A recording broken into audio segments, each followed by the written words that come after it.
Welcome to a guide on how to bring down mountains and keep your building stable in going medieval. My name is Peter, and in this video you will not only see me tear down a mountainside in seconds, but also learn how to do it yourself. I will explain to you how the stability mechanic works in this game, what are the biggest underground chambers you can construct, and a lot of other useful tips about mining, digging, building and more. You will see a little preview of one of my next videos, which will be about village design. But until then, keep an eye on my playlist, which is full of guides about this true indie gem of a game. Link up here and in the description. I know you're impatient to see the mountain fall, so here it is, and then we'll analyze it one step at a time.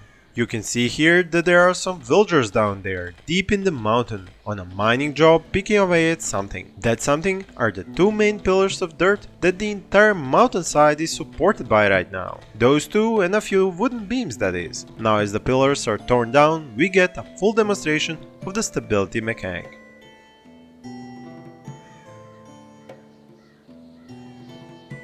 To produce this video and future ones, I started and played a new game on a mountainside with 10 starting settlers, and now this village has 12 of them. I mostly specialized my settlers for mining, so I could pull off this monumental feat and best possible demonstration of the stability mechanic which this video is about. If you are interested in the subject of how to gain new villagers or how to maximize their skills, I will refer you to my previous two videos, link up here and below. Please don't mind the ugly square buildings in this village, it is my testbed game and I do not spend much time on making it very presentable, only effective and efficient. So, about the stability mechanic. The developers have made a nice GIF and written out explanation which you can see and read in the game's almanac. What it basically tells you is how far can objects be extended while building them before they can no longer support any more weight of new objects. You can always check the stability of a construction segment by clicking on it and looking over here. When you reach a stability of 1, no new objects can be added next to that one. This is something I have no doubt you have seen many times when constructing second level flooring. A floor tile would end up being a hole and you cannot cover it. What is needed is a wooden beam underneath to provide the necessary stability. And truly, the wooden beam is the king of stability and construction in general. It is the only item tool which prevents cave-ins and collapses while also allowing for big open spaces. One trick I have to pass on to you is how to save time and prevent villagers from hauling away dugout materials like iron, limestone, clay and so on. You do this by placing a stockpile for these materials in the area you're digging in, so the villagers won't haul the materials to a stockpile, because they are already on a stockpile.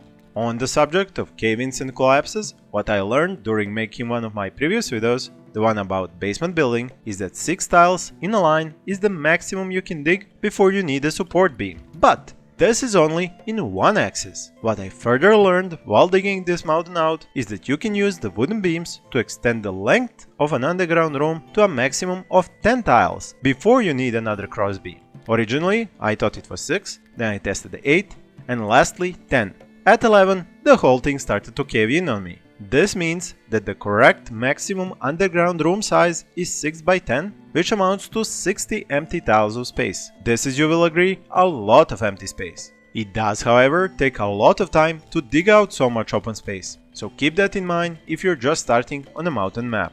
Don't plan on moving into a whole underground village in your first summer. Take the time to dig out small rooms, or even make some buildings outside to keep your villagers warm and cozy, as well as your workbenches efficient. Do note that a smokehouse, for example, is less efficient if walled into a room, so plan your building accordingly. Now, the trick about dirt pillars is that you cannot click on them to check their stability. So when digging out underground chambers, you have to be front-loaded with the know-how of underground room construction. That means knowing where you need the wooden beams and how to dig before placing them. The catch is that you have to dig in straight, narrow lines to make a hole where wooden beams will go in first. Then you can dig out the rest of the area once you have secured the stability of the above layers. It is the same when building instead of digging.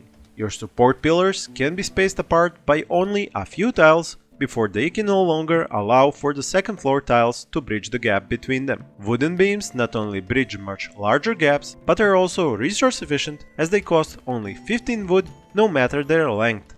Here is another piece of advice. When playing on a mountain map, it's much easier to keep your villagers warm in the underground chambers than above ground in buildings. This is due to the fact that underground rooms, in which you have dirt walls, roofs and most of the floor, have incredibly good insulation. So because of this, no matter the season, the temperature inside the dugout rooms stays constant. If you like your room temperature toasty, then just add a production workstation which will produce heat. After a few cycles of production, your villagers will be sweating bullets mid-winter cold snaps inside of these rooms. There is an idea I got from this, which is about making a single long hole, like a chimney, from a distillery room underground to above ground room or bedroom, where the heat from that distillery would go up and heat that bedroom. Now there are multiple reasons why this might not work out, but I will test it anyhow and let you know how it worked out in a future video. And if you have been enjoying this one, please remember to hit that like button, post a comment to help other players with tips, or request game features for me to explain. And subscribe if you're not already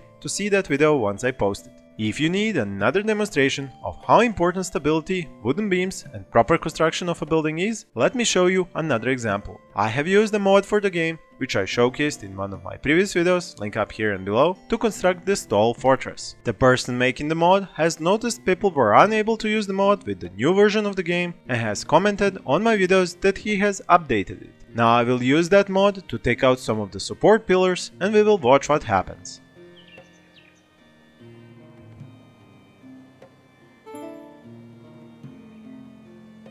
As you can see, with each pillar support gone, more of the keep breaks down and everything that was supported by that wall segment breaks down into splinters and rubble. The more I do this, the more of the keep falls down until almost nothing is left. The last remaining game table is interestingly enough even used by the villager for some leisure time. He doesn't seem to mind the draft nor the impending doom. Alright, I won't destroy the keep under his feet. At least not in the recording. I will leave you with a few more shots of the mountain teardown until the next guide, which is by your own choice in my community poll, a village design guide. Because I have already started working on that guide while finishing this one, I do have to mention that in order to do it properly and give you good information in it, I will most likely have to break it up into several videos. There is just too much detail that I have to showcase to you, too many possible ways to develop your village depending on the map style and main villager skills. Then there is the added complication of do you play on the standard, peaceful or survival mode. Each one of these has different levels of combat escalation and that is one of the most important factors in how you design your village. And if all of this isn't enough, starting in winter is a lot different than starting in spring. If you have any ideas on how to best break up these videos or which combination of game rules and setups should I give more time to and which I should skim over, please tell me in the comments. Thank you for watching and until then my fellow gamers, I wish you all happy gaming.